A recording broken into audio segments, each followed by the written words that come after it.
මදෑවර මිතුරිය වසෑමට ප්‍රීතිමත් Sabbath දවසක් ප්‍රාර්ථනා කරනවා. උන්වහන්සේ අපිට තවත් දවසක් තවත් කාලයක් අපිට දී තිබෙනවා ශුද්ධ ලියවිලි ඉගෙන ගන්නට. ඔබ දන්නවා අපි සෑම සතියකම විශේෂ දේශන මාලාවකට අපි සම්බන්ධ වෙලා සිටිනවා. ඒ තමයි යුදෙව් මංගල්‍යයන් පිළිබඳව. එදා දෙවියන් වහන්සේ ඊශ්‍රායල් වරුන්ට දෙන ලද මංගල්‍යයන් පිළිබඳව අපි ඉගෙන ගනිමින් සිටිනවා. ඒ සෑම මංගල්‍යයක්ම අද අපි මම හිතන්නේ මංගල්‍යයන් වසන්ත ඍතුවේ දුන්නා මංගල්‍යයන් හතරම අපි පැහැදිලිව ඉගෙන ගත්තා. උන්වහන්සේ අපි ගැලම් කරතරන් වහන්සේ මිසිස් වහන්සේ කොයි ආකාරයෙන්ද මේ මංගල්‍යයන් හතරම උන්වහන්සේ සම්පූර්ණ කරේ කියන කාරණේ. දැන් අපි ඇවිල්ලා ඉන්නවා සරත් ඍතුවේ නැත්නම් සැප්තැම්බර් ඔක්තෝබර් මාසවල උන්ට දෙන ලද මංගල්‍යයන් තුනෙන් පළමු මංගල්‍යය නම් හොරණෑ මංගල්‍යය අපි එහි සම්පූර්ණත්වය පැහැදිලිව අනාගත වාක්‍යයට අනුව ඉගෙන ගත්තා. 1844 කොයි ආකාරයෙන්ද ඒ කාරණේ සම්පූර්ණ වුණේ. හොරණෑ මංගල්‍යයෙන් සංකේතවත් කර නැත්නම් දැනුවත් කළා වූ සමගි කිරීමේ මංගල්‍යය පිළිබඳව අපි ඉගෙන ගනිමින් සිටිනවා. අපි පහුගිය සතියේ සමගි කිරීමේ මංගල්‍යය පිළිබඳව ඒ කොයි ආකාරයෙන්ද ඊශ්‍රායල් වරුන් පවත්වන ලැබුවේ ඒ දේ අපේ ගැලුම් කරතරන් වහන්සේ කොයි ආකාරයෙන්ද ඒ සමය කිරීමේ සේවය උන්වහන්සේ ස්වර්ගීක මණ්ඩපේ අතින් නසාදන ලද නැත්නම් දෙවියන් වහන්සේ විසින් සාදන ලද මනුෂ්‍ය දෑතින් නසාදන ලද දෙවියන් වහන්සේ විසින් සාදන ලද මණ්ඩපේ තුල උන්වහන්සේගේ ඒ සමය කිරීමේ සේවය එදා වර්ණගීසමේ උත්තම පූජකයා කළා වූ සේවය කොයි ආකාරයෙන්ද අපේ ගැලුම් කරතරන් වහන්සේ ආරම්භ කළේ ස්වර්ගීය ආරම්භකී කියලා කලේ කියන කාරණේ හේබ්‍රෙ පොතේ අපිට පැහැදිලි ආලෝකයක් දී තිබෙනවා. නමුත් දිනය පිළිබඳව අපිට ඒ සේවයේ නැත්නම් අතිශුද්ධ ස්ථාන සේවයේ ආරම්භ පිළිබඳව අපිට හේබ්‍රෙ පොත තුල දිනය අපිට හම්බෙන්නේ නැහැ. නමුත් දෙවියන් වහන්සේට ස්තුතිය ප්‍රශංසාව වේවා. දානියෙල් පොත තුල දානියෙලට 14 දිනය උන්වහන්සේ ශුද්ධ ස්ථානයේ සිට අතිශුද්ධ ස්ථානයේ ශුද්ධ ස්ථානයේ පවිත්‍ර කිරීමේ ක්‍රියාවලිය ආරම්භ කරන දිනය පිළිබඳව දානියෙලට 14 අපිට අනාගත වාක්‍ය තුල දී තිබෙනවා.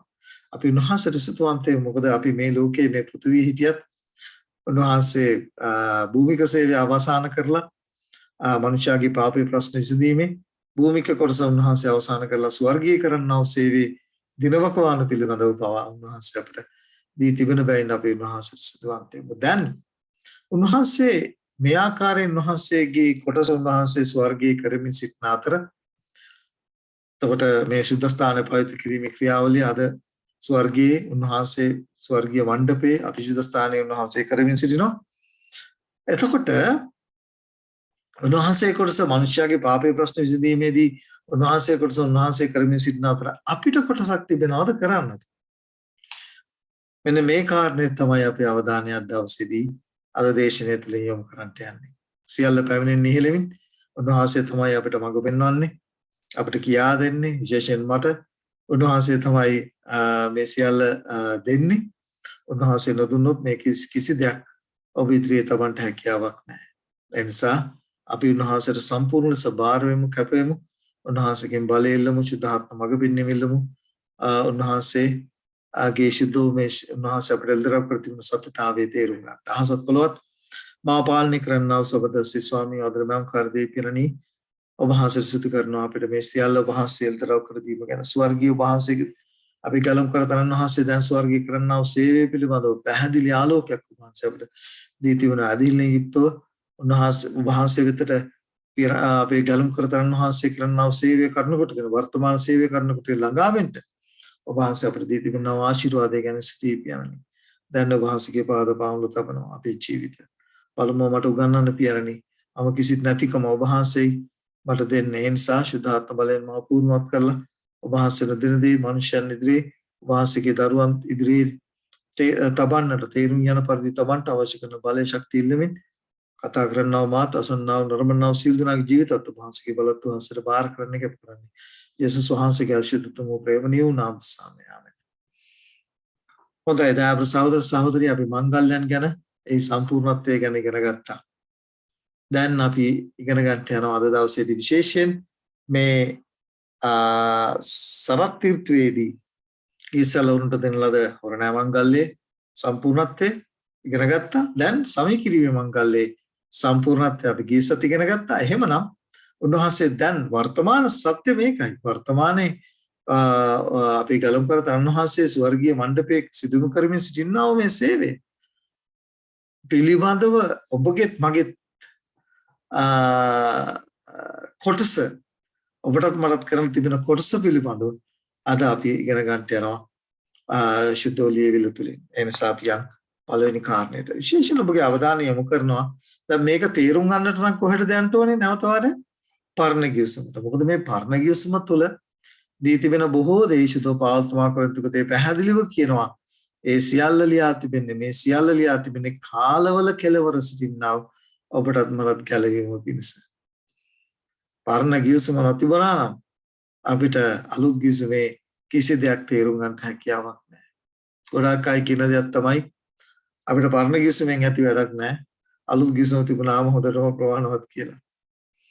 දැන් සහෝදර සහෝදරී ගැලවීම සඳහා මේ කාරණා දෙකම අවශ්‍යයි. පරණ ගිවිසුම සහ අලුත් ගිවිසුම. උන්වහන්සේ පාපෙන් ජයගත්තේ අලුත් ගිවිසුමෙන් නෙවෙයි. උන්වහන්සේ පාපෙන් ජයගත්තේ පරණ ගිවිසුමේ තිබුණා වූ උන්වහන්සේගේ ශුද්ධෝලියවිල තුලින්.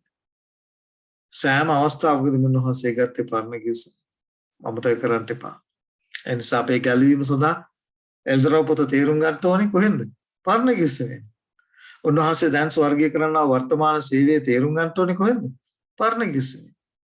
ඉතින් මේ කාරණා තීරුම් නොගෙන සිටින නිසා තමයි අද මිනිස්සු වියවුල් වෙලා අන්ධ වෙලා ආත්මික ලදරු වගේ හැසිරෙන්නේ.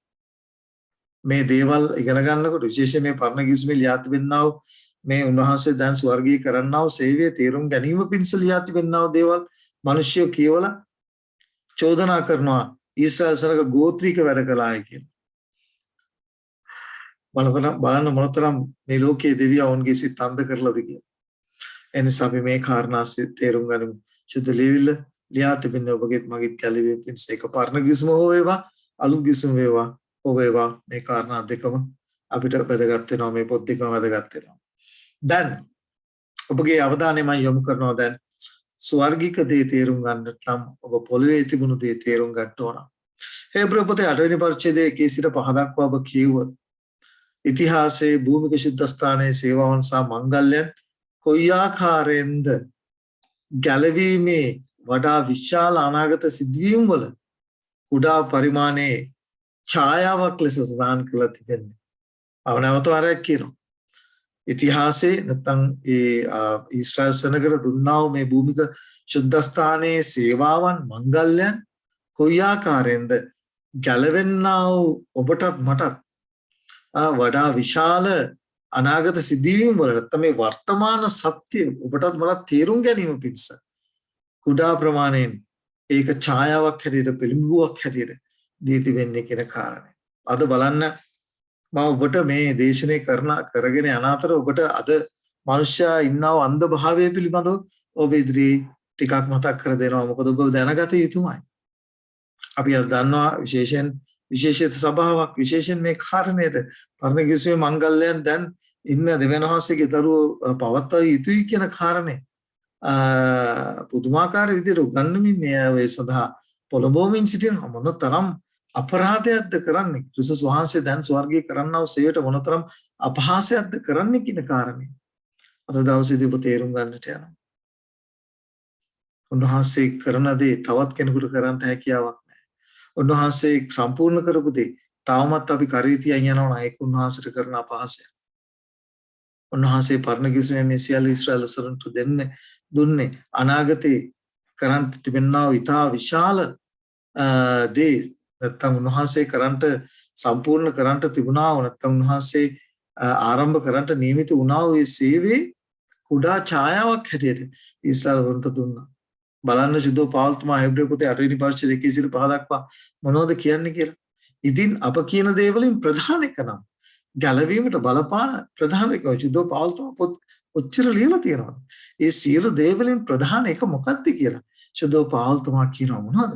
ස්වර්ගවල මහෝත්තමයන්ගේ සිංහාසනයේ දකුණු පැත්තේ හිඳගත්තා ඔන්න ඊළඟ කොටස තමයි වැදගත් වෙන්නේ. සාතන් පුළුවන් තරම් උත්සාහ කරනවා උන්වහන්සේ දැන් ස්වර්ගීය කරන සේවයේ සේවයේ තීරුම් ගැනීමෙන් මනුෂ්‍යව ඈත් කළ තමන් කිතුමාව ඈත් කළ තමන් ගොඩක් දෙනෙක් හිතේ තියාගෙන ඉන්නේ මෙච්චරයි. උන්වහන්සේ ස්වර්ගයට ගියා පියන් වහන්සේගේ දකුණු පැත්තේ ඉන්නවා එච්චරයි. ඔහේ ඉඳගෙන ඉන්නවා කියන කාරණේ තමයි ගොඩක් දෙනෙක් තේරුම් අරගෙන තිබුණේ. මේක තාම බාලයන්ක මුලාව. උන්වහන්සේ දැන් ස්වර්ගීය කරන්නා වූ සේවය පිළිබඳව දැන ඉගෙන ගැනීම අදිල්ලේ යුක්තව ඒ හා සමග සම්බන්ධ වෙන්නේ. මොකද අද දවසේ ඉගෙන ගන්නේ ඔබගේත් මගේත් කාර්යය. ඔබගේත් මගේත් වගකීම ඔබටත් මටත් දී තිබෙනා වූ කොටස පිළිබඳව තමයි අපි ඉගෙන ගන්න. මේ උන්වහන්සේ මිනිස්යාගේ පාපයේ ප්‍රශ්න විසඳීමේදී උන්වහන්සේ කරගෙන යනා වූ සේවාවන්. ඒ සේවාව වලට ඔබගේ දායකත්වය මගේ දායකත්වය අවශ්‍යයි. සම්බන්ධතාවය අවශ්‍යයි. ඒ සඳහා ඒ උන්වහන්සේ කරනා වූ සේවාවන් සමග සම්බන්ධ වීම අවශ්‍යයි. මතක තියාගන්න එහෙම නොවුනොත් ඔබටත් මටත් පවකම ලැබෙන්නේ නැහැ. ඒක දේවචනේ පැහැදිලිව සඳහන් වෙන දෙයක්. ඒකයි ඔබගේ අවධානය මේ සඳහා යොමු කරන්නේ. මනුෂ්‍යයා දෙවෙනි පදයේ මෙන්න මේ ආකාරයෙන් කියනවා. මනුෂ්‍යයා විසින් නොව ස්වාමීන් වහන්සේ විසින් පිහිටවන ලද ශුද්ධ ස්ථානයේ කොහෙද? ස්වර්ගීය ශුද්ධ ස්ථානයේ. නැත්නම් සැබෑ වූ මණ්ඩපේ ස්වර්ගීය මණ්ඩපේ සේවකෙක් උත්තම පූජකෙක් අපට සිටින බවේ. දැන් කවුද අපේ පූජකයා? ශුද්ධපාලතුමා කියන්නේ මේ. දැන් ස්වර්ගයේ අපේ නේ උත්තම පූජකෙක් කියන්නේ පූජකයා කවුද කියලා පාවුල් ශුද්ධපාලතුමා හේබ්‍රේ පොතේ කියත තුල කතා කරන්නේ කවුරුත් නෙමෙයි අපේ ගලම්කාරී යේසුස් ක්‍රිස්තුස් වහන්සේ. දැන් ඔහුට අවශ්‍ය වුණා ඡායාව සහ සම්පූර්ණත්වයේ හර ලස්සනට සසඳන්ට බලන්න. ඔහු කොයි ආකාරයෙන්ද ඡායාව නැත්තම් පරණ ගිවිසුමේ අපේ ගලම්කාර තරණ වහන්සේ මිසියස් වහන්සේ ඒ කාරණේ සම්පූර්ණ කරන තුරු ඒ ඡායාවක් හැටියට දුන්නේ කොහොමද කියලා ශුද්ධෝපාවතුමා විස්තර කරනවා. තුන්වෙනි පදේ. සියලු උත්තම පූජකයෝ පඬුරු සහ පූජා ඔප්පු කරන පිණිසපත් කරනු ලබති. එයින් පූජා කිරීමට මේ උත්තම පූජකයාට යමක් තිබෙන්න ඕනේ. මොන උත්තම පූජකයාටද? අපි ගලම්කාර තරණ වහන්සේට පූජකකම් කරන්නට යමක් තිබෙන්නට ඕන. මොකද ඒකට හේතුව පරණ ගිවිසුමේ උත්තම පූජකයෝ පඬුරු සහ පූජා ඔප්පු කරන පිණිස පත් කරනු ලබති. ඒ අය මොනවද අරන්නේ? පඬුරු සහ පූජාව. නැත්තම් මේ මදහත්කාරකම කරේ පරණ ගිවිසුමේ පූජකයෝ යම් දෙයක් අතැතිව උන්ට හිස් අතින් සුද්ධ ස්ථානට යන්න හැකියාවක් නැහැ. හිස් අතින් අතිශුද්ධ ස්ථානට යන්න හැකියාවක් නැහැ උත්තම පූජකයාට. යමක් ගන්නට ඕන. එහෙමනම් අපේ ගලම්කාර තරණ වහන්සේ ස්වාමීන් වහන්සේ විසින් පිරිනු ලද ස්වර්ගීක මණ්ඩපේ අපේ ගලම්කාර තරණ වහන්සේ උත්තම පූජකෙක් හැටියට සේවය කරන්නට උන්වහන්සේට යමක් තියෙන්නට ඕනේ කියන කාරණේ ශුද්ධෝපාවතුමා කියනවා. එහෙන් පූජා කිරීම නම් උත්තම පූජකයාට යමක් මේ උත්තම පූජකයාට යමක් තිබෙන්න ඕනේ. මොනවද උන්වහන්සේ දරන්නේ? උන්වහන්සේගේ අතේ තිබෙන්නේ. ඒත් මේ අවස්ථාව ප්‍රකාරයට පඬුරු ඔප්පු කරන්නන් සිටින බැවින් උන්වහන්සේ තවමත් පොළවේ සිටිනසේක් නම් උන්වහන්සේ දැන් ස්වර්ගයේ පොළවේ නෙවෙයි සිටින්නේ. උන්වහන්සේ ස්වර්ගයේ සිටින්නේ. උන්වහන්සේට කිසිසේත් පූජකෙක්ව සිටින්නට නොපුළුවන්. උන්වහන්සේ පොළවේ හිටියානම් උන්වහන්සේට පූජකෙක් වෙන්න හැකියාවක් නැහැ. මොකද උන්වහන්සේගේ අතේ කිසි දෙයක් නැහැ.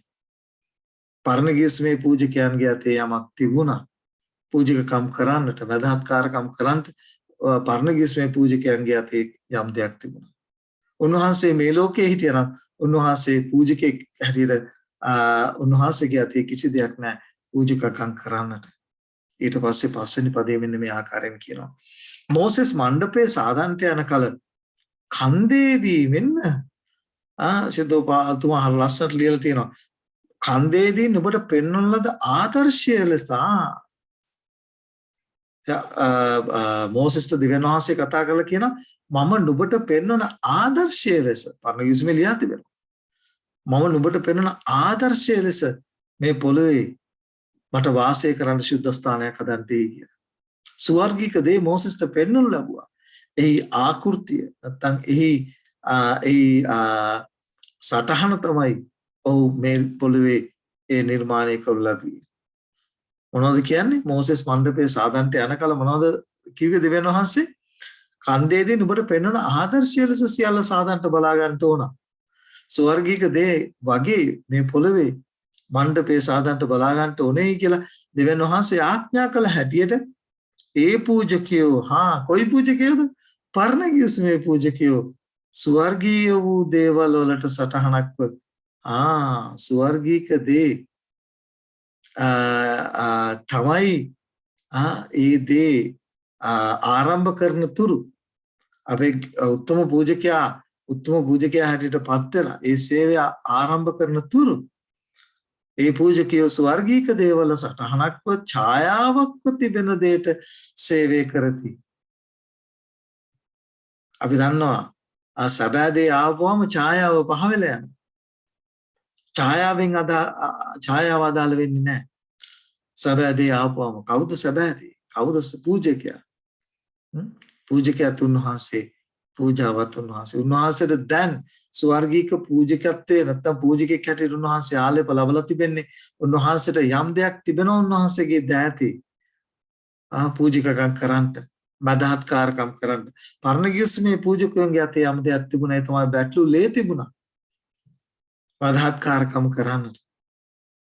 දැන් අපේ ගලම් කරතරන් වහන්සේට දැන් මේක මාත් එක්ක යම් සංවාදයකට ආපු එක තරුණ සහෝදරයෙක් කියපු දෙයක් තමයි උන්වහන්සේගේ ලේ දැන් කෝප් එකට දාලා නැත්නම් ස්වර්ගයේ ශුද්ධ ස්ථානයේ උන්වහන්සේ වැදගත්කම් කරනවාද කියන කාරණේ අපි උගන්වනවායි කියලා. එහෙම අදහසක් දේවචනේ කොහෙවත් සඳහන් වෙන්නේ නැහැ. මොහොත උන්වහන්සේ දේවචනේ ශුද්ධ පාවල්තුමා කියනවා උන්වහන්සේගේම රුධිරේ කරන කොටගෙන උන්වහන්සේ සමීකම කරනවායි කියලා. ඒ වගේ බාල බොළඳ සහ ලදරු මානසිකත්වයක් ඇතුව අද කිතුණුවන් සිටීම මොනතරම් කනගාටුදායක කාරණයක්ද කියන කාරණය අපි තේරුම් ගන්නට ඕන. මේ පරණ ගිවිසුමේ ලියා තිබෙනවා මේ සුද්ධ වූ සත්‍යතාවයේ තේරුම් නොගැනීම මොනතරම් කනගාටුදායක කාරණයක්ද. මෙහි තිබෙනා ආත්මික සහ ගැලවීමේ පණිවිඩය තේරුම් නොගැනීම මොනතරම් කනගාටුදායක කාරණයක්ද. උන්වහන්සේ දේ සම්පූර්ණ කරනතුරු පරණ ගිවිසුමේ පූජකයෝ ඒ පූජකකම් කරා බැටළු ලේ කරනකොට දැන් අද දවසේදී අලුත් ගිවිසුමේ තර අපේ දන් වහන්සේ උතුම් පූජකයා හැටියට උන්වහන්සේට තිබෙනවා එකවරක් උන්වහන්සේ පූජා කරන ලද උන්වහන්සේගේම ලේ ඒක මේ භෞතික වස්තුවක් හැටියට උන්වහන්සේ ස්වර්ගී වාජනික දාගෙන උන්වහන්සේ බදාත්කාරකම් කරනවා නොවේ. පරණ ගිවිසුමේ භෞතික දේ දුන්නා. නමුත් අලුත් ගිවිසුමේදී උන්වහන්සේ ඒ දේ එකවරක් උන්වහන්සේගේ ජීවිතය පූජා කරලා උන්වහන්සේගේ ලේ ගැන එලි කරනකොටගෙන මනුෂ්‍යයා වෙනුවෙන් මදහත්කම් කරන්නට උන්වහන්සේට හැකියාවක් තිබෙන බව සුද්ධ ලියවිල්ලේ හේබ්‍රු උපදේශිතෝ පාවල්තුමා කියනවා. ඒ නිසා දැන් උන්වහන්සේ කොටස නැත්තම් ස්වර්ගයේ උන්වහන්සේගේ කොටස උන්වහන්සේ කරමින් සිටින අතර ඔබටත් මටත් කාර්යයක් තිබෙනවද කරන්න. මෙන්න මේකෙන් තමයි සාතන් අද මනුෂ්‍යව ඈත් කරලා තිබෙන්නේ. උන්වහන්සේ දකුණු පැත්තේ පියනන් වහන්සේගේ දකුණු පැත්තේ ඉන්නවාය. ඒ නිසා අපිට කිසි ප්‍රශ්නයක් නැතේ. අපිට කරන්න කිසි දෙයක් නැතේ කියන කාරණේ අද මනුෂ්‍යයාගේ මනසේ. මොකද පරණ ගිවිසුමේ මේ උතුම් පූජකයා මේ සේවය කරන දවසේ නැත්තම් සමීකිරීමේ කරන සේවය කරන දවසේදී මනුෂ්‍යයන්ට තිබුණ කාර්යයක් කරන්න. මේ කාර්ය ඔබත් මම තේරුම් ගන්නකම් ඔබට මට මේ උන්වහන්සේ ස්වර්ගීය කරන්නා වූ මේ පවිත්‍ර කිරීමේ ක්‍රියාවට නැත්නම් මේ මදහත්කමේ ක්‍රියාවලියේ ආශිර්වාද ප්‍රතිලාභ ලබා ගන්න හැකියාවක් නැහැ. නිසායි බහුතර ක්‍රිස්තියානි මේ සුද්ධ සත්‍යතාවෙන් සාතන් ඈත් කරන්න සමත් වෙලා තිබෙනවා. මොනවද අපිට කරන්න තිබෙන්නේ කියන කාරණේ අද දවසේදී අපේ අවධානය යොමු කරමු. දැන් විශේෂයෙන් කඳවුරේ සහ පිටත මළුවේ සිදු වූ දේ පරණ ගිවිසුමේ කඳවුරේ සහ පිටත මළුවේ සිදු වූ දේ මනුෂ්‍යයන්ට නැත්නම් ඊශ්‍රායල් සෙනගට ඔවුන්ගේ භෞතික ඇස් වලින් දැක ගන්නට හැකි වුණා. සුද්ධ ස්ථානයේ සහ අතිශුද්ධ ස්ථානයේ සිදු වූ දේ මනුෂ්‍යයාට පරණ ගිවිසුමේ ඊශ්‍රායල් සෙනගට තමන්ගේ ඇස් දෙකෙන් දකින්න හැකියාවක් තිබුණේ නැහැ. මොකද එතන හිටියේ පරණ ගිවිසුමේ සුද්ධ ස්ථානයේ සහ අතිශුද්ධ ස්ථානයේ සිදු වූ සේවය කරනු ලැබේ පූජකයා සහ උතුම් පූජකයා විසින්. නමුත් අපි දන්නවා අද අපේ අවධානය යොමු කරන්නේ උන්වහන්සේ දැන් ස්වර්ගයේ කරන සේවයේ සුද්ධ ස්ථානයේ සහ අතිශුද්ධ ස්ථානයේ කරන සේවය විතර. අපි ගොඩාක් වෙලාවට උන්වහන්සේ කරන සේවය ගැන අපි කතා කරනවා. උන්වහන්සේ කරන සේවය ගැන අපි ගොඩාක් කතා කරනවා. නමුත් අද ගොඩාක් වෙලාවට අමතක වෙලා තිබෙනවා අපට පැවරිලා තිබෙනා වූ සේවය අපට පිටත නැත්තම් අපි මේ උන්වහන්සේ ස්වර්ගීය මණ්ඩපයේ මේ සේවය කරන අතර ඔබටත් මටත් උන්වහන්සේ පවරා තිබෙනා වූ වගකීම කළ යුතු දේ අද බොහෝ දෙනෙකුට අමතක වෙලා තිබෙන නිසා අපි අවධානය යොමු කරමු. ඔබත් මමත් කුමක් කළ යුතුද?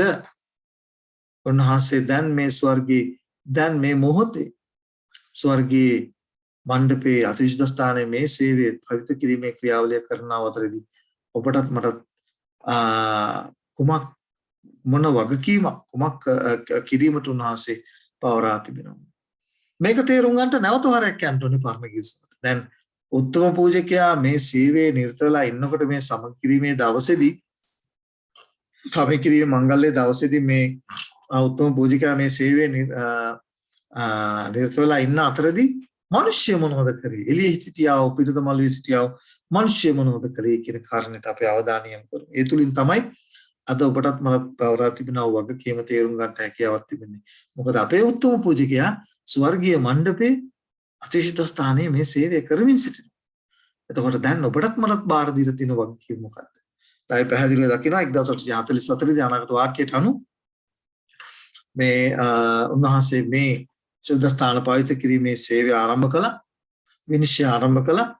සමී කිරීමේ සේවය උන්වහන්සේ ආරම්භ කළා. දැන් අපි පැහැදිලිව දකිනවා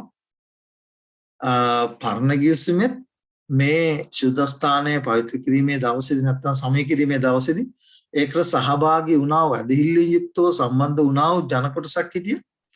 ඒ හා සමග සම්බන්ධ නොවුණා වූ කැරලිකාර වූ ජන කොටසක් හිටියා. එය පැහැදිලිවම වැටී ගිය නැත්තම් සභාවෙන් වෙන් කරන්ටේ කියලා දේව වචනේ සඳහන් වෙනව කොටස.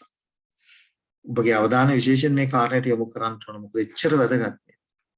දැන් අපි පැහැදිලිව දකිනවා අනාගත වාක්‍යයට අනුව අපේ ගැලුම් කරතනන් වහන්සේ මේ පවිත්‍ර කිරීමේ ක්‍රියාවලිය ස්වර්ගීය ශුද්ධ ස්ථානයේ පවිත්‍ර කිරීමේ ක්‍රියාවලිය විනිශ්චය සමී කිරීමේ ක්‍රියාවලිය උන්වහන්සේ ආරම්භ කළා 1844 දී අනාගත වාක්‍යයට අනුව.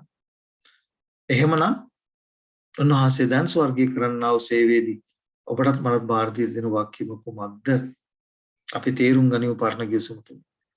දැන් විශේෂයෙන් අපි දකිනවා මේ සමී කිරීමේ සේවයට විශේෂයෙන් ශුද්ධ ස්ථානයේ නැත්නම් ඒ උත්තම පූජකයා මේ සේවය ආරම්භ කරන්න ප්‍රථම ඊශ්‍රායල් සෙනගව ශුද්ධ ස්ථානයට නැත්නම් ඒ මණ්ඩපය වෙතට කැඳවුම් ලැබුවා.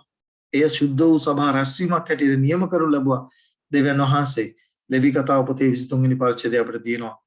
ඒ සෞශුද්ධ වූ සභා රැස්වීමක් හැටියට නියම කරනු ලැබුවා ඊශ්‍රායල් සෙනගට. උත්තම පූජකයා ශුද්ධ ස්ථානයේ පවිත්‍ර කිරීමෙන් සිටිනා අතර මොනවද කරේ? මිනිස්සු එළියේ හිටියා වූ පිටත හිටියා වූ මිනිස්සු තම පව් ගැන සබෑ ලෙස පසුතැවිල්ලෙමින් යුක්තව පව් කියා දෙමින් රැස්ව සිටියා. එතකොට අපි පැහැදිලිව දකිනවා ඒ ඇදහිල්ලෙන් යුක්තව පිටත හිටියා වූ පිටත මළුවේ හිටියා වූ සියලුම ඊශ්‍රායල් වරුන් ඇදහිල්ලෙන් යුක්තව මොකද කරේ? ඒ පූජකයා සමග උත්තම පූජකයා සමග ඒ සේවයට සම්බන්ධ වුණා. මතක තියාගන්න ඕන අපි ඒ උත්තම පූජකයා සමග ඇදහිල්ලෙන් යුක්තව සම්බන්ධ වෙන තරමට මොකද වෙන්නේ? අපේ පෞකාර ස්වභාවය අපිට හැඟෙනවා වැටෙනවා. ඒ පාපය අත්හරින්න ඔබ පොළොමොන් ලබනවා. ඔබ තුල පෙළඹවීමක් ඇති කරනවා. ඔබ උන්වහන්සේ සමග අද දවසේ මේ උන්වහන්සේ දැන් කරන්නා වූ සේවයට හා ඇදහිල්ලෙන් යුක්තව සම්බන්ධ වෙනකොට එදත් එහෙමයි. එදා ඊශ්‍රායල් වරු උත්තම පූජකයාත් එක්ක ඒ මනසින් සහ ඒ සම්පූර්ණ ආත්මයෙන් සම්බන්ධ වෙනකොට ඔවුන් තුළ සැබෑ පසුතැවිලි වීමේ සැබෑ පශ්චාත්තාප පාපය අත්හැරීමේ ඒ උනන්දුව ජීවිතය ඔවුන් තුළ ඇති වුණා. ඒ නිසායි ඔවුන්ට සම්බන්ධ වෙන්න කියලා කිව්වේ ඇදහිල්ලෙන් යුක්තව ඒ සේවයට උත්තම පූජකයා කරන්නා වූ සේවයට. අපි උන්වහන්සේගෙන් මේ සම්බන්ධයට අපි සාතන්ට හැකියාවක් තිබුණා නම් උන්වහන්සේ දැන් කරන ස්වර්ගීය කරන සේවයේ මනුෂ්‍යව ඈත් කරන තරමට ඔහු ජයග්‍රහණය ලබනවා. මොකද ඔබ ගැන මා ගැන විමසන්නට යන්නේ නැහැ. එදා මේ සේවයේ නිරත වෙලා ඉන්නකොට උත්තම පූජකයා එළියේ හිටියා වූ සභාව මොකද කරේ? නිරාහාරව සිටියා. බයිබල් පාඩ ඔබට දීලා තියෙනවා යසයා 58 වෙනි පරිච්ඡේදයේ යෝල් 2 වෙනි පරිච්ඡේදයේ ඔවුන්ගේ මනස පරණගිසමේටියාව ඒ සෙනගේ මනස උත්තම පූජකයාගේ වැඩ කරේ යොමු කර තිබුණු නිසා ඔවුන්ට ඒ දවස නිවාඩුවේ දවස ශුද්ධ දවසක් බවට පත් වුණා. බලන්න මොනතරම් අවධානයෙන් යුතුව එදා ඊශ්‍රායල් සෙනග මේ සේවයට ප්‍රමුඛකාරයන් වුණාද, මේ සේවයට සම්බන්ධ වුණාද? මම ඔබගෙන් අහනවා ප්‍රශ්නයක්. ස්වර්ගීය උන්වහන්සේ දැන් මේ කරනව සේවයට අද පොඩ්ඩක් හොයලා බලන්න, කල්පනා කරලා බලන්න මේ සේවය පිළිබඳව කවුද උගන්වන්නේ? මොන දේවගැත්තුමාද, මොන දේව සේවකයාද මේ උන්වහන්සේ දැන් ස්වර්ගීය කරනව සේවය පිළිබඳව කතා කරන්නේ? මනුෂ්‍යව දැනුවත් කරන්නේ, දේව දිවනාසිකේ දරුවන්ව දැනුවත් කරන්නේ. ඇයි එහෙම නොකරන්නේ? ඇයි මේ සේවය අද කිතුණුවාකින් සංගවලා තිබෙන්නේ? මේක ඊටාම් භයානක තත්ත්වයක්. සහෝදර සහෝදරිය, අපි මේ දේවල් පරණ ගිවිසුම තුළින් තේරුම් අරගෙන උන්වහන්සේ අපේ උත්තම පූජකයා හැටියට දැන් ස්වර්ගීය කරනව සේවයට අපි සම්බන්ධ විය යුතුමයි. උත්තම පූජකයා ශුද්ධ ස්ථානයේ සිට මොනවද කරේ? මනුෂ්‍යයන්ගේ පව් ගැන මදහත්කාරකම් කළා වගේම ඒ සේවයට මිනිස්යෝ එදා ඇදහිල්ලෙන් යුක්තව මේ මෙහෙට සම්බන්ධ වීම කරන කොටගෙන තමයි පව්කමාව ලබා ගත්තේ. බැටළුවාව පූජා කර පමණින් ඔවුන්ට පව්කමාව ලැබුණු බවට ඔවුන්ට සහතිකය ලැබුණත් ඒ පව්කමා කිරීමේ ක්‍රියාවලිය අවසන් වෙලා තිබුණේ නැහැ. මේක අපි තේරුම් ගන්නට ඕන. මේක විශේෂයෙන් ශුද්ධ ලියවිල තුල සඳහන් වෙන අවසත්‍යතාවය.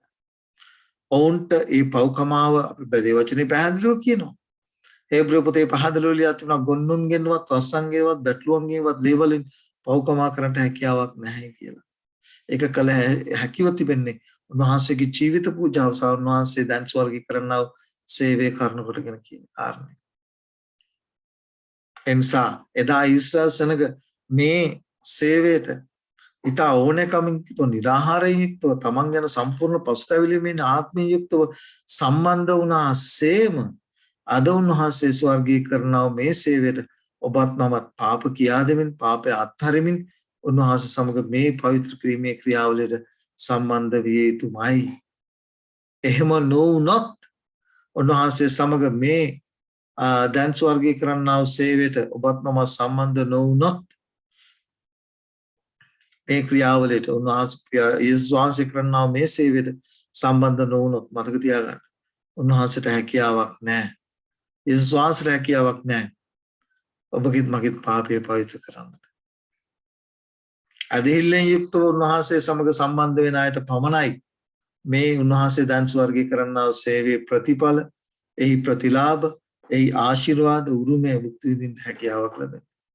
මේ දේ තමයි පරණ කිස්මෙත් තුනේ. බලන්න ලෙවි කතාව පොතේ 23 වෙනි පරිච්ඡේදයේ පැහැදිලිවම තමන්ගේ ආත්ම වලට පීඩා නොකළ අය මේ සේවය උත්තම පූජකයා සමග ඊශ්‍රායල් වරුන්ගේ සමහර මිනිස්සු ඊශ්‍රායල් වරුන් අතර හිටියා වූ සමහර අයවලු සම්බන්ධ නොවන නිසා ඒ වචන අපිට කියනවා සභාවෙන් නිරපා හරින්ට නියෝගය ලැබුණා.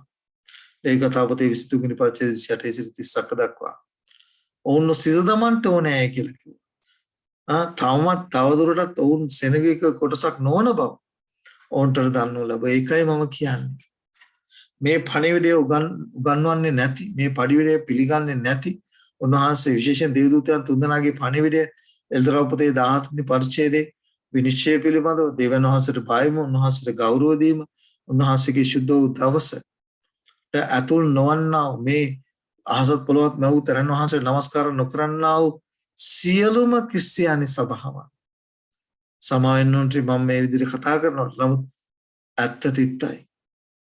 එදා මේ සේවයට සම්බන්ධ නුණු ඊශ්‍රායල් සෙනගගේ නිරපා හැරියා. ඔවුන් දෙවියන් වහන්සේගේ සෙනගේ සමාජිකයක් නොවන බවට ඔවුන්ට තීන්දුව දුන්නා. ඒ වගේම අදත් උන්වහන්සේ දැන් ස්වර්ගීය කරන්නා වූ සේවයට සම්බන්ධ නොවුනොත් ඔබවත් මාවත් කපා හරිනු ලබන බව අමතක කරන්නට එපා.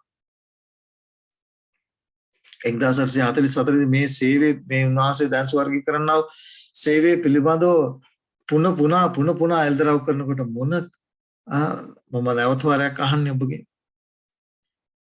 කීයෙන් කී දෙනාද මේ සේවය පිළි අරගෙන උන්වහන්සේත් එක්ක මේ සේවය සමග සම්බන්ධ වුණේ?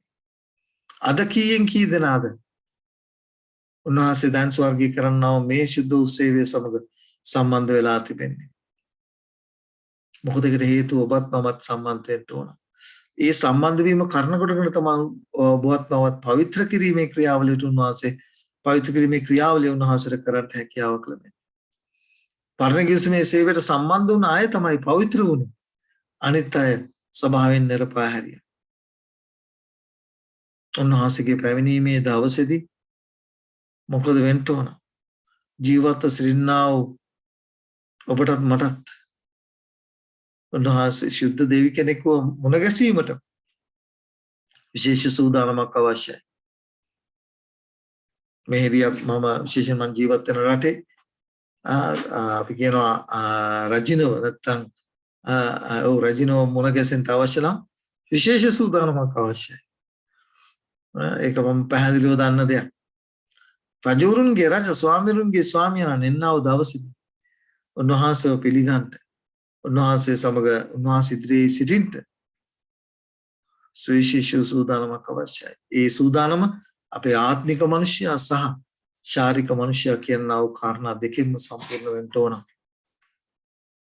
ඒ වචනේ පැහැදිලිවම සඳහන් කරන අපේ ශරීරය අපේ ආධ්‍යාත්මික ජීවිතය සහ ශරීරයේ ප්‍රාණය උන්වහන්සේගේ පැමිණීමේදී නිදොස්ව තිබෙන්න ඕනේ, පවිත්‍රව තිබෙන්න ඕනේ කියලා කාරණේ. එනිසා මතක තියාගන්න ඕන උන්වහන්සේ ස්වර්ගයේ මේ විනිශ්චය පවිත්‍ර කිරීමේ ක්‍රියාවලිය සමය කිරීමේ ක්‍රියාවලිය සිදු වෙනා වූ කාලෙදී එදා ගෝලයන් උන්වහන්සේ සමග සම්බන්ධ වුණා සේම සුවිශේෂ සූදානමක් අවශ්‍යයි ඔබටත් මට. අමතක කරන්න එපා මේ කාර්යය. විශේෂයෙන් ඔබට පරණ ගිවිසුමේ මේ පිළිබඳව මේ සූදානම පිළිබඳව ඔබත් මමත් කෙසේ සූදානම් විය යුතුද කියන කාරණේ සුදු ලියවිල්ල අපිට පැහැදිලි කරලා දෙනවා. මං කියවනේ ඔබත් මමත් උන්වහන්සේ අපේ ගලම් කර තරන් වහන්සේ දැන් ස්වර්ගීය මණ්ඩපයේ අතිශුද්ධ ස්ථානය කරනා සේවය සමග සම්බන්ධ නුනොත් ඒ පිළිබඳව දැනගෙනගෙන ඒ හා සමග සම්බන්ධ නුනොත් මතක තියාගන්නට ඕනේ ඔබ ආත්මාවත් පිටස්තරේ හැටියට තමයි උන්වහන්සේ ගණන් ගනු ලබන්නේ. උන්වහන්සේගේ නාමයෙන් යක්ෂයන් දුරු කළාට එක එක දේවල් කරායි කියලා උන්වහන්සේගේ පැමිණීමේ දවසට කියනකොට උන්වහන්සේ මොනවද කියන්නේ? මම කිසි කලක නුඹලා නෑදින්නේ. උන්වහන්සේගේ නාමය පාවිච්චි කළා තමයි මේ හැම දෙයක්ම කරන්නේ. නමුත් අවශ්‍ය දේ ඔවුන්ට අතපස් වෙලා තිබෙනවා.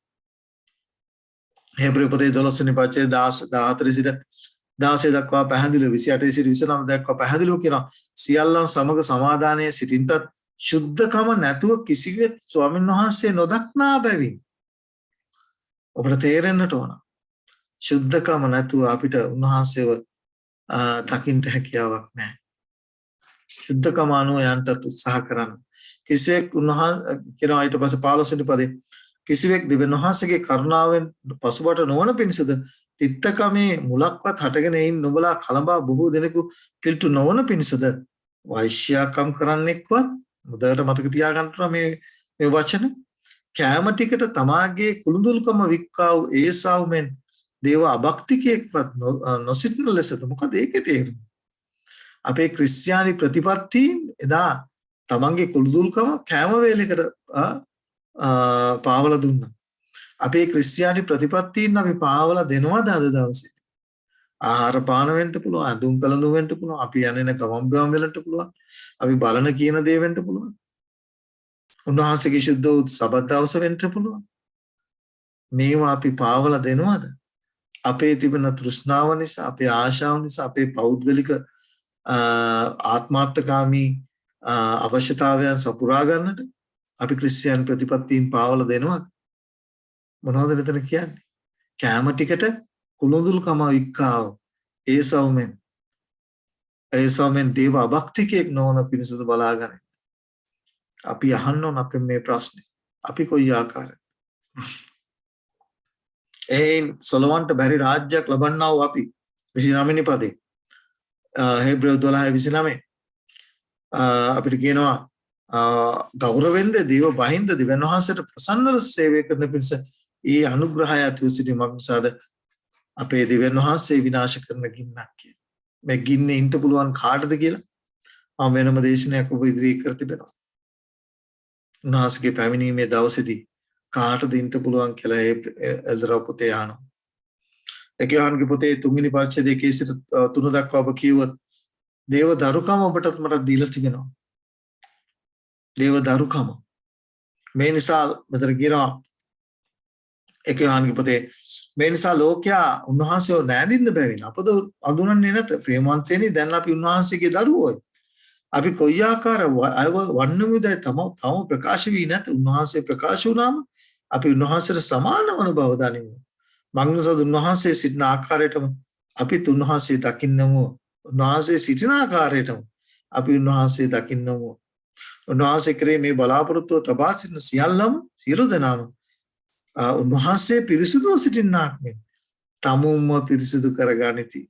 මොකද ශුද්ධකම නැතු කිසි කෙනෙකුට උන්වහන්සේව දකින්න හැකියාවක් නැහැ. ගොඩක් දෙනෙක් හිතේ තියාගෙන ඉන්නවා මොනවද? අපි ඕන ජීවිතයකට ඕන ජීවිත රටාවකට ගත කරාර කවන්නේ උන්වහන්සේගේ පැමිණීමේදී දවසේදී අපෝ ශුද්ධව පවිත්‍ර කරලා උන්වහන්සේ අරගෙන යයි කියලා. උන්වහන්සේගේ පැමිණීමේදී දවසේදී එක දෙයයි වෙන්න යන්නේ. මරණ සුළු මේ ශරීරය නොදින භාවයට නොමරණ භාවයට පත් වෙන්න යනවා. දුර්නසුළු මේ ශරීරය නොදින භාවයට පමිනෙන්න යනවා. අපි ගොඩනගා ගන්නා චරිතය ඒ ආකාරයෙන්ම තිබෙන්න යනවා. අමතක කරන්න එපා. මෙතන පැහැදිලිව කියනවා පව් කරන සෑම දෙනාම නොපනත් කමද කරති පාපේ නම් නොපනත් කමේ. ඒකයි අපි පුන පුනා කියන්නේ උන්වහන්සේ අපට කරුණාව අනුග්‍රහය දී තිබෙනවා පාපේ පනත් කඩ කිරීමෙන් දසාඥාව කඩ කිරීමෙන් අපි කලාව පාපයට උන්වහන්සේ පව් කමාව දෙනු. ඊට පස්සේ උන්වහන්සේ බලාපොරොත්තු වෙන්නේ ආයෙ ගිහිල්ලා ඒකම කිරීමද? ආඥා දසය කඩ කිරීමද? නැහැ. මිනිස්සු මම හැමදාම අහන ප්‍රශ්නය මොන ආඥාවද අමාරු? ආඥා දසේ දසාඥා පනතේ මොන ආඥාවද අමාරු ඔබට? මේක ඔබත් මමත් මේක සාතන් විසින් ගෙනලා තියෙන මිත්‍යාව ප්‍රධාන කියන්නේ මුලා කිරීම තමයි. ආඥා පවත්තන්න ආඥාවට කීකරු ජීවත් වෙන්න අමාරු. මේක තමයි සාතන් ගෙනලා තිබෙන ලොකුම මුලාව අවසානයේ. තමන් හරි පහසු සපවත් ජීවිතයක් ගත කරලා ස්වර්ගය උරුම කර ගන්නට පුළුවන් කියන මේ මිත්‍යාව තමයි අද අරගෙන යන්නේ. පාවතුමා කියනවා ධර්මිෂ්ඨය අමාරුවෙන් ගැලවෙන්නේ නම් අභක්තිකම් කරන දුෂ්ටය අද කොහෙද කියලා අහනවා. එනිසා අපි මේවා ගැන වැඩියෙන් සිතන්ට කාලය ලැබ තිබෙනවා. එනිසා පාපේ නම් නොපනත් කමේ පනත් කඩ කිරීම. ඒ පනත් කඩ කළා ඔබටත් මට ක්‍රිස්තුස් වහන්සේ ඉන්න උන්වහන්සේ ඉදිරිය ගිහිලා පව් කියා දීලා පාපේ අත්හැරලා උන්වහන්සේ දැන් ස්වර්ගය කරන්නා වූ සේවයත් එක්ක සම්බන්ධ විය යුතුමයි. මතේ උපදේ 5 වෙනි පරිච්ඡේදය 8 වෙනි පදේ පැහැදිලිව කියනවා සිතින් පවිත්‍රව සිටිනවා ආශිර්වාද ලබ්ධයෙක් කවුද දකින්න යන්නේ? ඔව් දෙවියන් වහන්සේ දකින්න ඕනේ. සිතී පවිත්‍ර කරගන්න. මොකද උන්වහන්සේත් එක්ක මේ දැන් ස්වර්ගය කරන්නා වූ සේවයත් උන්වහන්සේත් එක්ක නිරතුරුවම සම්බන්ධ වෙලා ඉන්න කෙනා මොකද කරන්නේ? තමන්ව පවිත්‍ර කරගන්නවා. එතන පවිත්‍ර කරන්නට යමක් තිබෙනවා. ක්‍රිස්තුස් වහන්සේගේ ලේ කරනකොට කරන බවත් මාවත් පවිත්‍ර කරන්න සූදානම්. තීතස්ගේ පොතේ 2 වෙනි පරිච්ඡේදයේ 11 සිට 14 දක්වා. ඊටම වැදගත් මම ඊටම ප්‍රිය කරන බයිබල් පාඩයක්. මොකද ගොඩක් අය අනුග්‍රහය අපි ගැලවිලා ඉන්නේ. අපි අනුග්‍රහයෙන් අනුග්‍රහය කරුණාවෙන් ඔබවත් මාත් ගැලවිලා ඉන්නේ. ගැලවුණාම අපි මොනවද කරන්න ඕනේ කියන කාරණේ. මොනවද මේ අනුග්‍රහය ඔබටත් මටත් උගන්වන්නේ? ඒ කරුණාව ඔබටත් මටත් උගන්වන්නේ මොනවද? කියන කාරණේ අද මිනිස්සු කතා කරන්නේ නැහැ. මොනවද ඊට පස්සේ කියන්නේ 12 වෙනි පදේ අභක්තියකමද ලෞකික තෘෂ්ණාද එපා කර ආශිර්වාදලත් බලාපොරොත්තුව ගැන මහෝත්තම දෙවියන් වහන්සේගේ අපේ ගැලුම්කාර යේසුස් ක්‍රිස්තුස් වහන්සේගේ තේජසේ ප්‍රකාශ වීම ගැන බලා සිටිමින් සිරියෙන් යුක්තවද ධර්මිෂ්ඨ ලෙසද භක්තිවන්ත ලෙස මේ ලෝකයේ ජීවත් වෙන පිණිස කොහොම ජීවත් වෙන පිණිසද හොඳ සිහියෙන් ධර්මිෂ්ඨ ලෙස ජීවත් වෙන පිණිස භක්තිවන්ත ලෙස ජීවත් වෙන පිණිස තමයි ජීවත් වෙන පිණිස ඒ කරුණාව ඒ අනුග්‍රහය ඔබට උගන්වනවා. ඔබ ලැබුවා වූ මා ලැබුවා වූ ඒ අනුග්‍රහය ඔබ ඒ අනුග්‍රහය කරන කොටගෙන උන්වහන්සේගේ ධර්මිෂ්ඨකමේ වස්ත්‍රයේ පළඳගත්තා ඔබටත් මටත් යම් දෙයක් උගන්වනවා ඒ අනුග්‍රහය මොනවද? සිහියෙන් යුක්තව ජීවත් වෙන්න. ධර්මිෂ්ඨ ලෙස ජීවත් වෙන්න. භක්තිවන්ත ලෙස ජීවත් වෙන්න. මේ ලෝකේ ජීවත් වෙන කාලය තුළ ඒ කරුණාව ඔබටත් මටත් දැනමෙදිකම් දෙනවා උගන්වනවා. මේක අද කී දෙනෙක් අමතක කර තිබෙනවා. උන්වහන්සේගේ පැමිණීමේ දවසේදී ප්‍රශ්නයක් අහනවා කාටද ඉන්න පුළුවන්? එල්දරව් පොතේ 6 වෙනි පරිච්ඡේදයේ 14 සිට 17 දක්වා ඔබ කියුවොත් එතන ඔබට සොයා ගන්න පුළුවන් වෙනවා කාටද? ධනවන්තයෝ, බලවත්යෝ, දාසියෝ, නිර්දාසියෝ මොකද වෙන්නේ? කඳවුල වලටත් පර්වත වලටත් කෑ ගහලා කියනවා අප පිට වැටිලා අපේ සිංහාසනයේ වැඩ සිටින තරණ වහන්සේගේ මුහුණ ඉදිරියට බැටළු පැටවයන් ගෙනුත් අපව සබා ගන්නටි. මග්නසාද උන්වහන්සේගේ මහත් වූ දවස පැමිණි බැලේ සිටින්න පුළුවන් කාටදයි කියලා ප්‍රශ්නයක් අහනවා. කාටද ඉන්න පුළුවන්? ඒ සදාකාල ගින්න තුල උන්වහන්සේව මොහොන්ට මුලට දකින්න යන්නේ කවුද? අර උන්වහන්සේ දැන් ස්වර්ගී කරන්නා වූ සේවයට සම්බන්ධ වෙන්නා වූ අයවලුන් තමයි උන්වහන්සේව මොහොන්ට මුලට දකින. විශේෂයෙන් ඔබගේ අවධානය යොමු කරනවා මෙන්න මේ කාරණා කීපෙට. 17 වෙනි පදයේ අවසන් වෙන්නේ ප්‍රශ්නයකින්. එල්දරව් පොතේ 6 වෙනි පරිච්ඡේදයේ 17 වෙනි පදයේ අවසන් වෙන්නේ ප්‍රශ්නයකින්. උන්වහන්සේගේ මහත් වූ උදාසේ දවසේදී උන්වහන්සේ දෙවෙනි වර රාජ්‍යයෙන් යුක්තව දේවදූතයන් පිරිවරා එන්නා වූ දවසේදී කවුද ඉන්ට යන්නේ? කාටද ඉන්න පුළුවන්? කාටද හිටගෙන ඉන්න පුළුවන්? සිටින්න පුළුවන් කාටද කියලා අහනවා එල්දරව් පොතේ 6 වෙනි පරිච්ඡේදය 17 වෙනි පදයේ. උත්තරේ තිබෙනවා ප්‍රසිද්ධ ලේවිල තුන. මාර්ග පොතේ 3 වෙනි පරිච්ඡේදය 24 25 කතා කරලා කියනවා මොනවද? තමන්ට විරුද්ධව වේද වූ රාජ්‍යයක් පැවතිය නොහැක. ඔබ ප්‍රතිපත්තිකාරක නොවේ නම් ඔබට කවදාවත් ඒ උන්වහන්සේගේ පැමිණීමේ දවසේදී ඊට ගන්න හැකියාවක් නැහැ. ඔබ එක කකුලක් ලෝකයේ අනිත් කකුල දේව වචනයේ තියාගෙන ජීවත් වුණොත් ඔබට කවදාවත් ඒ රාජ්‍ය උරුම කරගන්න හැකියාවක් නැහැ. ඒක අපි පැහැදිලිව තේරුම් ගන්න ඕන. යෝහන් පොතේ 8 වෙනි පරිච්ඡේදයේ 44 වෙනි පදේ පැහැදිලිව කියනවා සත්‍යතාවය තුල පිහිටා නැති අය සත්‍යතාවය අසන අයවලුන්ට සත්‍යතාවය අසා ඒ තුල ජීවත් නොවන්නා අයවලුන්ට ගැලවීම හිමි වෙන බව දේව වචනය අපිට පවසා තිබෙනවා. මොකද සත්‍ය තමයි ඔබ නිදහස් කරන්නේ. සත්‍ය තමයි උන්වහන්සේ දැන් ස්වර්ගීය කරන්නා වූ සේවය සමග සම්බන්ධ වීම. අනිත් කාරණේ තමයි ඒ කොරින්ත පොතේ 10 වෙනි පරිච්ඡේදයේ 12 වෙනි පදේ අපිට හම්බ වෙනවා. තමා කිලින් සිටින්නේ සිතන තැන තේන වැටෙන්න බලා ගනීවා. ගොඩාක් කෙනෙක් අද සමහර කිතුරුන් මොකද කරන්නේ? අද තමන්ගේ ක්‍රියාව තුළින් තමන්ගේ ක්‍රියා තුළින් ධර්මිෂ්ඨකම සොයනවා. මේක වැටීමේ උල්පත වැටීමේ කේන්ද්‍රස්ථානය. තම ක්‍රියා තුළින් ධර්මිෂ්ඨකම සෙවීම. ක්‍රිස්තුස් වහන්සේව අන්තිමට ඔවුන්ට අපි කියනවා අතපසු වෙන අවස්ථාවට අපි දකිනවා. එසේ නොවෙන්න කෙලින් සිටින්නට මොකද කියන්නේ? එපිස පොතේ 6 වෙනි පරිච්ඡේදය 11 සිට 13 දක්වා. ක්‍රිස්තියානි කිතුණාට මොනවද? ඒ යුද්ධ ආයත දෙවියන් වහන්සේගේ යුද්ධ ආයත සීල යුද්ධ ආයත පළඳ ගන්නටි කියලා ආරාධනා කරනවා. ලෝක පොතේ 21 වෙනි පරිච්ඡේදය 36 පැහැදිලිව සදාන් කරනවා. එබැවින් ඒ සිදුවන සියල්ලන් ජයගෙන ගැලවෙන පිණිසද මනුෂ්‍ය පුත්‍රයා ඉදිරියේ සිටින පිණිසද කන්නලව් කරමින් සෑම කාලයේදීම අවදි විඳින්නයි කීසේක. ප්‍රශ්නයට පිළිතුර අපිට එල්දරව් 6:17 අවසන් වුණත් 7 පළවෙනි පදයේ සිට අපිට හම්බ වෙනවා උන්වහන්සේගේ මේ මහත් වූ උදාසේ දවසේදී කාටද දෙන්න පුළුවන් මේ කියන කාරණේ. මොකද උන්වහන්සේ මතක තියාගන්න නැවත මතක් කරනවා. මේ සමය කිරීමේ මේ පරණ කිවිසුමේදී ඒ හා සම්බන්ධ වුණා වූ මිනිසයන්ට පෞකමාව ලැබලා පවිත්‍ර කිරීම ඔවුන්ව පවිත්‍ර කරනු ලැබුවා. ඒ සේවයට සම්බන්ධ නොවුණා වූ අයව නිරපා හැරියා. සමාජයේ නැත්නම් ඊශ්‍රායල් සෙනග අතරින් නිරපා හරිනු ලැබුවා. අන්තිම දෙසින්ට යන්නේ කණ්ඩායම් දෙකයි. උන්වහන්සේ දැන් ස්වර්ගීය කරන්නා වූ සේවයත් එක්ක සම්බන්ධ වෙලා අදිලිය යුක්තව සම්බන්ධ වෙලා තමන්ගේ ජීවිතය පවිත්‍ර කරගෙන උන්වහන්සේගේ පැමිණීමට දවසට සූදානම් වෙන සෙනග සහ මේ පණිවිඩය දැන් ස්වර්ගීය කරන්නා වූ මේ සේවයේ පණිවිඩය විශේෂයෙන් දේවදූතයන් තුන්දෙනාගේ පණිවිඩ එල්දරව් 17 වෙනි පරිච්ඡේදයේ 6 සිට 12 දක්වා ලියා තිබෙනවා මේ ශුද්ධ වූ පණිවිඩ තුන ප්‍රතික්ෂේප කරන්නා වූ අයවලු කවුරුන් නැත්නම්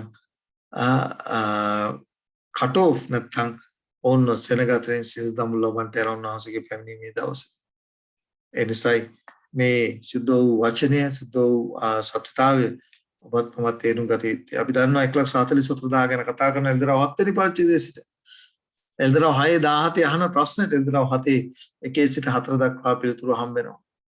දෙවියන් වහන්සේගේ මෙහෙකරුවන්ගේ නලල්වල මුද්‍රාව තබනතුරු ගොරටත් මුහුදට තනතුරු කරන්න එපායි කියලා. මුද්‍රාව දැන් කෙරීගෙන යනවා. කවුද උන්වහන්සේ මුද්‍රා කරන්නේ? උන්වහන්සේ සමග දැන් ස්වර්ගයේ කරන්නා වූ සේවය සමග අධිහිල්ලෙන් යුක්තව සම්බන්ධ වෙන්නා වූ සියලු දුව දරුවන් උන්වහන්සේ මුද්‍රා කරන්නට යනවා. ඒ නිසා විශේෂයෙන් එසේකියේල් පොතේ 9 වෙනි පරිච්ඡේදයේ මේ මුද්‍රා කිරීම ගැන කතා කරනවා. එදා පරණ කිසිමේ ඊශ්‍රායල් සෙනගට මේ මහත් වූ විනිශ්චය පැමිණෙන්න පළමුවෙන් ඒ සෙනගව මුද්‍රා කරන ලැබුවා. ගැලවෙන සෙනග තමන්ගේ පාප ගැන සුසුම්ලන්නා වූ අයවලු මුද්‍රා කරන ලැබුවා. අර ලස්සට එසේකියේල් 9 වෙනි පරිච්ඡේදයේ සඳහන් කරනවා. දැන් අපිට හම්බ වෙනවා එල්දරව් පොතේ 17 වෙනි පරිච්ඡේදයේ 1 සිට 5 දක්වා ඒ සෙනග ගැන නැවත වාරයක් කතා කරනවා. කවුද ඉන්තියන්? උන්වහන්සේගේ මේ මහත් වූ 16 දවසේදී පැහැදිලිව කියනවා එල්දරව් පොතේ 17 වෙනි පරිච්ඡේදයේ 1 සිට 5 දක්වා. උන්වහන්සේගේ ඒ සෙනග ඒ 1,44,000 සෙනග පිළිබඳව නැවත වාරයක් විස්තර කරනවා. උන්වහන්සේගේ නාමය උන්වහන්සේගේ නාමය උන්ගේ නලවල ලියා තිබුණායි කියලා. උන්වහන්සේගේ නාමය ගැන ක්‍රිස්තුස් වහන්සේගේ නාමය ගැන අද මිනිස්සු ඊදී අල්ලගන්න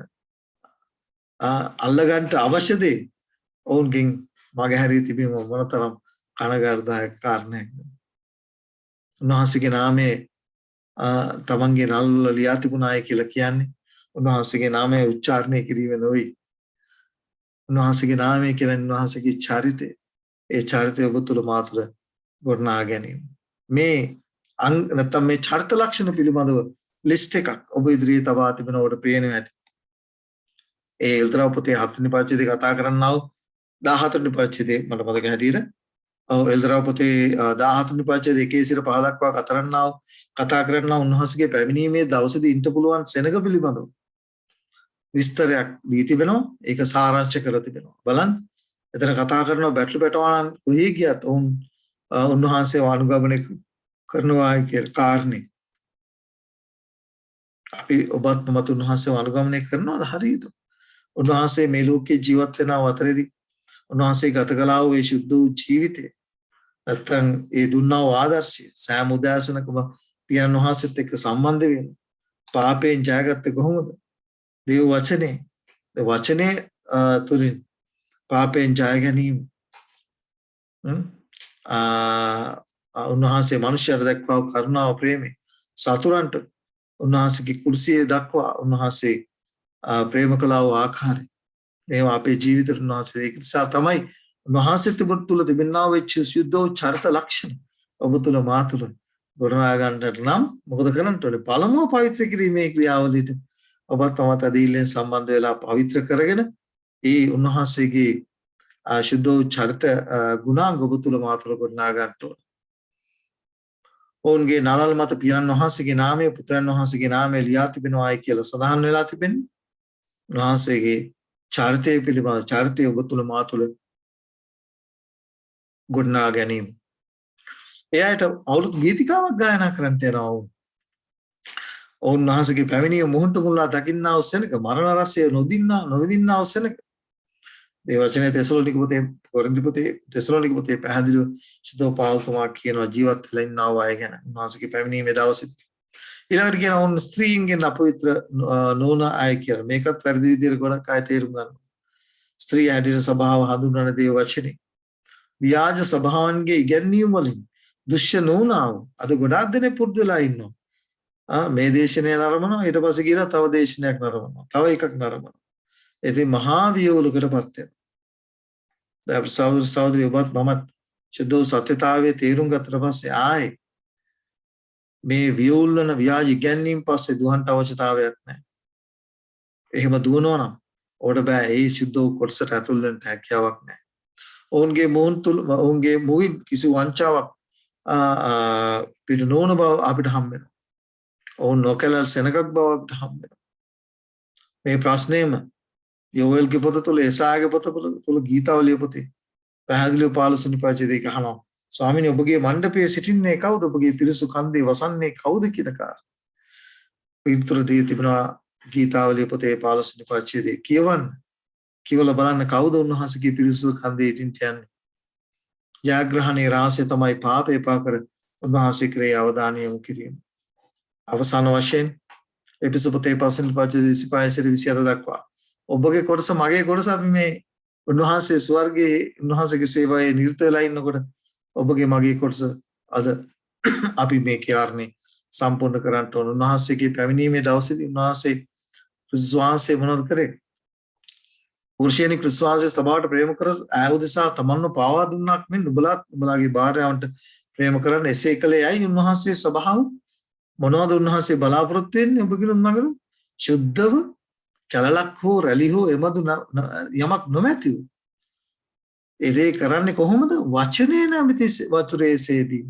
සුද්ධ ලිහිවිල දැනගෙන ගන්න අපි අපේ උතුම් පූජකයා පිළිබඳව දැනගෙන ගන්න. උන්වහන්සේට වඩා ලං වෙනවා. අපි අතාරිනවා. පාපයට ද්වේෂ කරනවා.